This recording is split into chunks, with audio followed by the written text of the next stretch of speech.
একটা শহরের চিন্তা হইলে খালি তার রাস্তা দেখলেও হয় না, জানতে হয় তার গল্প, জানতে হয় তার অনুভূতি, জানতে হয় তার ইতিহাস। তবে আপনারা জানেননি এখানেও বা তৈরি করা হয়েছিল সুরমা নদীর ফারো আলী আমজদের গড়ি, আর এখানেও বা তৈরি করা হয়েছিল সিলেটের প্রাণ প্রিয় কিং ব্রিজ।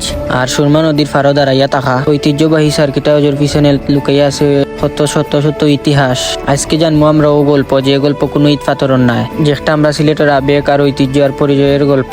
সুরমা নদীর তীর আজকে উবাইয়া থাকা আলী আমজদের গড়ি। 1978 সালে তৎকালীন ব্রিজ বড়লাট নাট বুকে সিলেট শহরে স্মরণীয় করি রাখবার লাগি আর সাধারণ মানুষের সময় জানার সুবিধার লাগি এই ঐতিহ্যবাহী গড়িটা নির্মাণ করা হয়েছিল। যে সময় মানুষের এত কোনো গড়ি আসলো না বললেও চলে। এর দ্বার শহরের মানুষ বুঝিয়া নিতা গড়ির বাসাইয়া দিনের সময় দিল্লির এক ঐতিহাসিক উপস্থাপনা দেখিয়া প্রাণিত হইয়া কৃত্রিম ভাষার জনাব আলী আহমদ খান এটা নির্মাণ করেন আর নিজের ছেলে আলী আমজদের নামেও গড়িটা নির্মাণ করেন। আর এই কিং ব্রিজ একটা খালি ব্রিজ না, এটা আসিল পুরা সিলেটের আর আসামরে ভারতের অন্যান্য অঞ্চলের লগে যুক্ত করার স্বপ্ন। আসামর গর্ব নরসা মাইকেল কিনের সম্মানে নাম রাখা হয় কিং ব্রিজ। 1937 সালে এই ব্রিজটা চালু হইয়া উঠে সিলেটের মানুষের প্রধান প্রবেশ দ্বারা। আর সুরমা নদীর খান্দাত উবাইয়া থাকাও সার্কিট হাউস দেশের গুরুত্বপূর্ণ অতিথি উচ্চপদস্থ কর্মকর্তা আত্মীয়তার সাক্ষী হইয়া আছে এই জায়গাটা। হয়তো কোনো একদিন অনেকটা বদলে যাব, তবে সুরমা নদীর দ্বারে ইতিহাসটা সবসময় হইয়া যাইব।